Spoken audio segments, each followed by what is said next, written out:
നമസ്കാരം. ഓ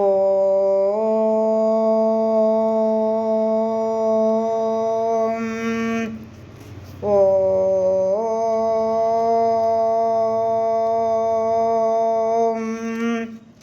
ഓ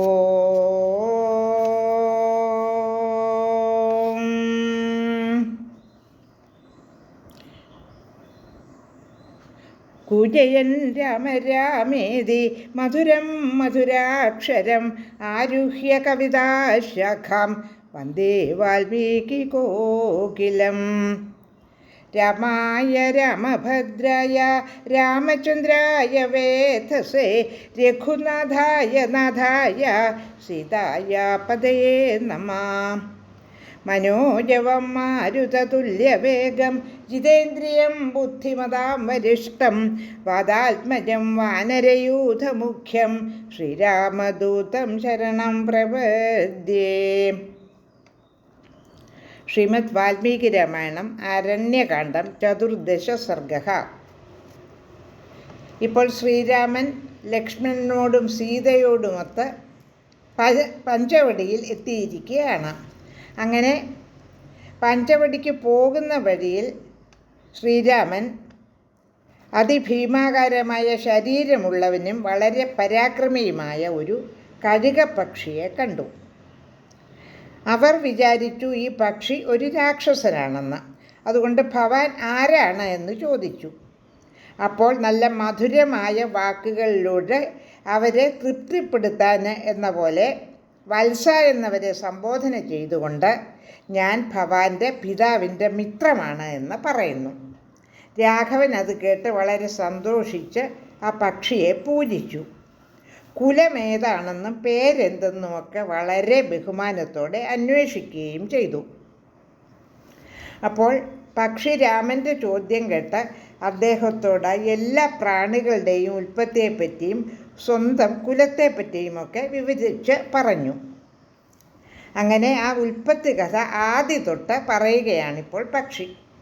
പ്രജാപതികളുടെ എല്ലാവരുടെയും ഉൽപ്പത്തി കഥയാണ് പറയുന്നത്. പ്രജാപതികളിൽ ആദ്യത്തെയാൾ കർദമനായിരുന്നു. അതിൽ പിന്നെ വിക്രീതൻ എന്ന പേരുള്ള അദ്ദേഹം ഉണ്ടായി. അതിനുശേഷം ശേഷൻ, പിന്നീട് സംശ്രയൻ, പിന്നെ ബഹുപുത്രൻ, പിന്നീട് സ്ഥാണു, തുടർന്ന് മരീചി, അത്രി, ക്രതു, പുലസ്ത്യൻ, അങ്കിരസ്, പ്രചേതസ്, ഇങ്ങനെ പലരും പ്രജാപതികളായി ഉണ്ടായി. അവരിൽ ഒടുവിലത്തെയാളാണ് കശ്യപ പ്രജാപതി. ഇങ്ങനെ വിശ്രുതനായ പ്രജാപതിക്ക്, അതായത് ദക്ഷൻ എന്ന പ്രജാപതിക്ക്,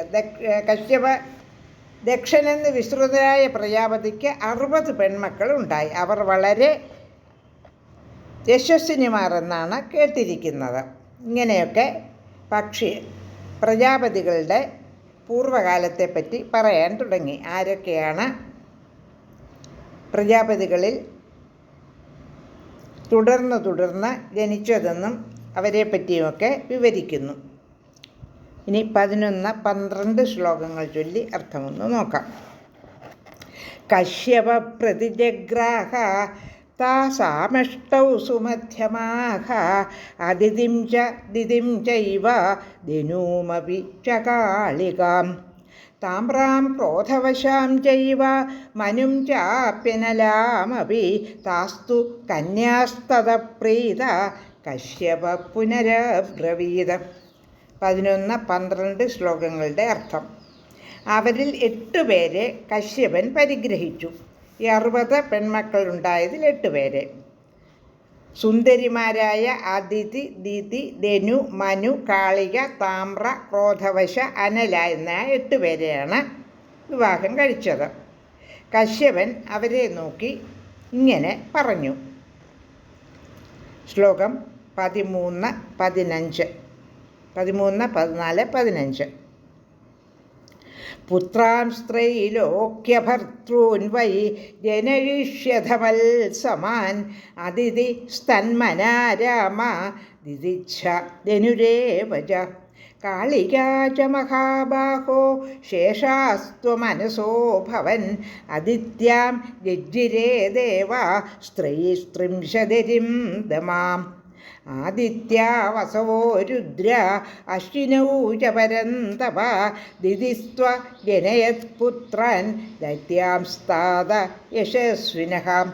13, 14, 15 ശ്ലോകങ്ങളുടെ അർത്ഥം. ത്രിലോകങ്ങളെയും ഭരിക്കുന്നവരായ എന്നെപ്പോലുള്ള പുത്രന്മാരെ നിങ്ങൾ പ്രസവിക്കും. അതിഥിയും ദിതിയും ധനുവും കാളികയും അത് ഉള്ളിണക്കത്തോടെ സ്വീകരിച്ചു. അതായത് വളരെ ഇഷ്ടത്തോടെ തന്നെ സ്വീകരിച്ചു. മറ്റുള്ളവർ അത്ര ശ്രദ്ധ വെച്ചതുമില്ല. അതിഥിക്ക് 33 ദേവന്മാർ പിറന്നു. 12 ആദിത്യന്മാർ, 8 വസുക്കൾ, 11 രുദ്രന്മാർ, അശ്വിനി ദേവകളെന്ന 2 പേർ. ദിതിക്ക് യശസ്വികളായ ദൈത്യന്മാർ പുത്രരായി പിറന്നു. ശ്ലോകം 16. തേഷാമിയം വസുമതി പുരാസീത് സുവനാർണവം ധനുസ്ത്വജനയത് പുത്രം അശ്വഗ്രീവമരിന്ദമ.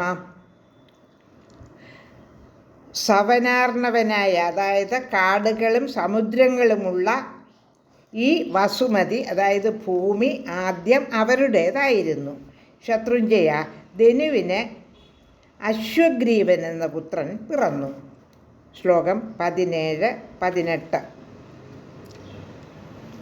നരകം കാളികം ചൈവ കാളികാപിവ്യജായത ക്രൗഞ്ചിം ഭാസിം തഥാശ്യേനി ധൃതരാഷ്ട്രിം തഥാശുകീം താമ്രാസു സുഷുവേ കന്യാ പഞ്ചൈതാലോകവിശ്രുതാഃ ഉലികാഞ്ജനയത് ക്രൗഞ്ചി ഭാസീ ഭാസാൻ വ്യജായത. 17, 18 ശ്ലോകങ്ങളുടെ അർത്ഥം. കാളിക നരകനെയും കാളികനെയും പ്രസവിച്ചു. ക്രൗഞ്ചി, ഭാസി, ശേനി, ധൃതരാഷ്ട്രി, ശുകി എന്നീ 5 ലോകവിസ്തൃതകളായ കന്യകമാരെ താമ്ര പ്രസവിച്ചു. ക്രൗഞ്ചി എന്ന പുത്രി ഉലൂകങ്ങളെ പ്രസവിച്ചു. ഭാസി എന്ന പുത്രി കോഴികളെയും പ്രസവിച്ചു. 18 ശ്ലോകങ്ങളാണ് പാരായണം ചെയ്തത്. ലോകാ സമസ്ത സുഖിനോ ഭവന്തു.